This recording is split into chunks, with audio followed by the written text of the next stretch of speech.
On Beyond the Gates, Danny sat at the country club, bummed about Nicole and how unsteady she seemed in the wake of her divorce from Ted.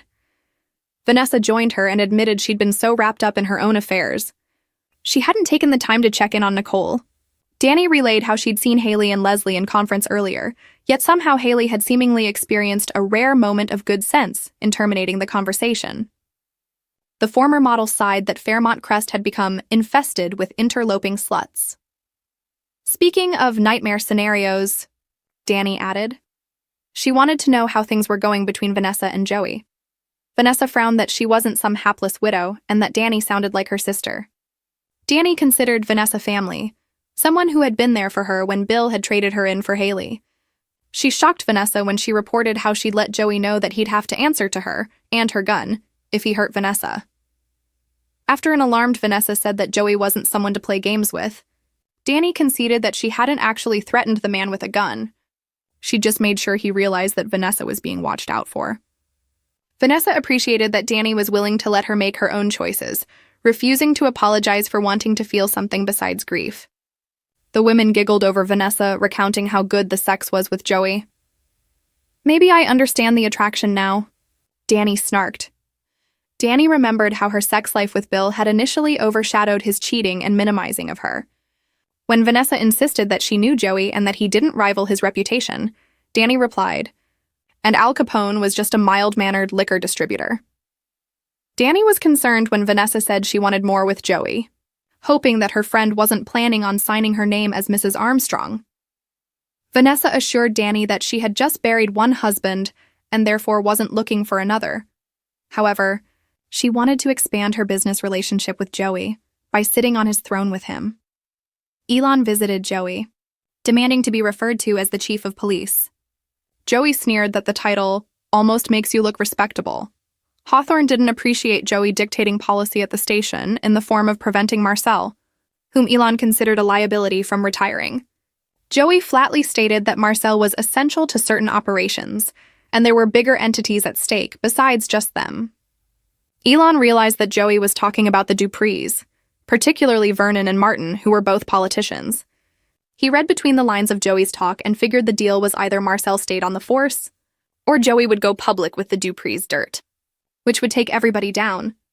When Joey suggested that they groom Jacob as Marcel's replacement, Elon flared, but Joey explained that he was just pulling Elon's chain. Elon was proud that his sons Jacob and Luke had stayed the course and kept their noses clean. Joey was surprised to learn that Elon had a third son, Izaiah.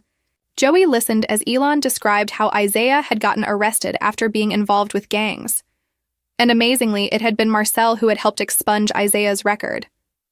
Elon was certain Izaiah would never believe it, but there was nothing that he wouldn't do for him. Despite Marcel's help clearing his wayward son's record, Elon felt that Marcel had gotten too sloppy and visible, and still wanted him gone. Joey ordered Elon to make peace with the fact that Marcel wasn't going anywhere. And if I don't? Elon glowered. Izaiah hung out at Uptown, calling Yolanda after rereading his relationship-ending text from her.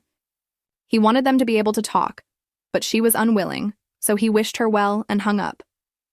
Afterwards, he called Eva, saying he needed a buddy. Eva arrived, joking about them achieving buddy status. Izaiah lamented that beyond Yolanda, he had just gone up against his constantly disappointed father, whose BS he had been taking since grade school. And Izaiah couldn't understand Jacob, who seemed to no longer idolize their father, as if something had happened to cause that change. Eva understood family drama, commenting that she used to think her mother was a magician until she'd become one of her tricks. I want to be better, Eva vowed. Izaiah pled the fifth when Eva correctly deduced that he had come to Uptown in an attempt to scope out a rebound roster. His cologne, especially, was a giveaway to her. Eva heard how Izaiah had been ready to accept the position at Banneker until the reality of being so nearby his father had given him pause. Eva hoped Izaiah would stay in town since she didn't have a lot of friends because of her mom. Izaiah wiped away some food from the corner of Eva's mouth and pondered that DC might have more to offer than he thought. Nicole was thinking back to Carlton and Ted fighting over her when her domestic, Wanda, was unable to keep Carlton from entering. The ex-Mrs. Richardson fumed over her impertinent guest and was aghast that Ted and Carlton had embarrassed her in front of Shanice. Carlton was apologetic, but Nicole raged that Carlton's dressing down of Ted had merely been a bid to impress her. Once Nicole declared that she was a grown-ass woman who didn't need saving, Carlton promised that he'd never seen her as a victim, which melted the ice somewhat. Though Carlton wanted to hit the reset button, starting with reinstating their dinner date, Nicole decided it wouldn't be fair to do so, since she'd realized that she wasn't ready yet to start dating. Carlton presumed that Nicole still had feelings for Ted. She stipulated that she was no longer in love with Ted, but that their decades-long connection, which involved children and grandchildren, couldn't just dissolve overnight. Nicole recalled how she often told patients not to make life-changing decisions while their hearts were still in tatters, and resolved that she should take her own advice. Carlton deserved better. Carlton was disappointed and figured that he and Nicole would be on their way to the restaurant that moment had he not let Ted bait him. Nicole felt the need to stop herself from jumping out of one relationship into the next, and understood that Carlton couldn't be expected to sit around and wait for her. Carlton revealed that he had admired Nicole for years and that he would consent to give her time. Following, she accepted his kiss. Samantha failed to convince her fathers that her and Nathan making out on the couch wasn't what it looked like. Nathan tried to step in and say that they hadn't planned the encounter, but Smitty told Nathan that silence would be his friend. Samantha stammered that she and Nathan had vibed while studying for a chemistry test, and that it wasn't like they were going to have sex in the living room. Her argument crumbled when Martin found the condom they'd been planning to use. Nathan first claimed that the prophylactic had fallen out of his pocket, then that it was an item they were using for their chemistry assignment. After the teens were called out for their changing stories, Martin proclaimed that Samantha was off-limits to Nathan, even if he happened to see the girl in the hallway at school.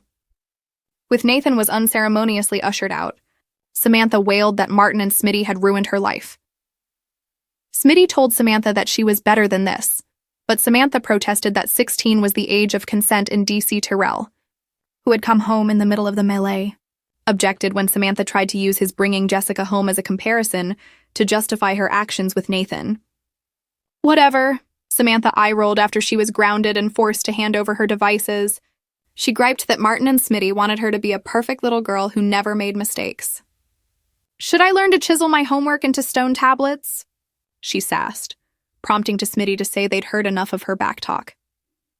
After the teens went upstairs, Martin was certain that Smitty was of the opinion that he had been too hard on Samantha, but Smitty was in total accord.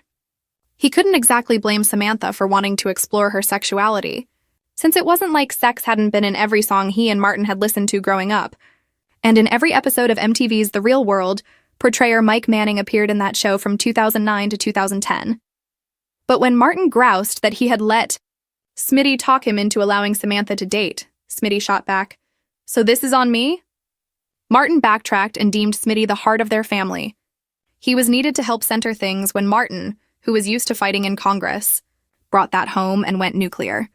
Mr. Richardson decided that this time he and Mr. Smith would tackle the issue together, and not in their usual pop versus dad scenario. Smitty enthusiastically assented. Upstairs, Samantha was surprised that Tyrell also disapproved of Nathan. Tyrell floored Samantha with the news that he had heard Nathan bragging in the locker room about how many girls he had smashed. Samantha hadn't realized and concurred that Tyrell might be right, then got Tyrell to listen to a new favorite song with his wireless headphones on, playing the tune from Tyrell's phone.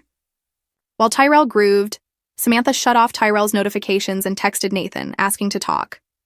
Beyond the Gates airs weekdays on CBS and streams on Paramount+.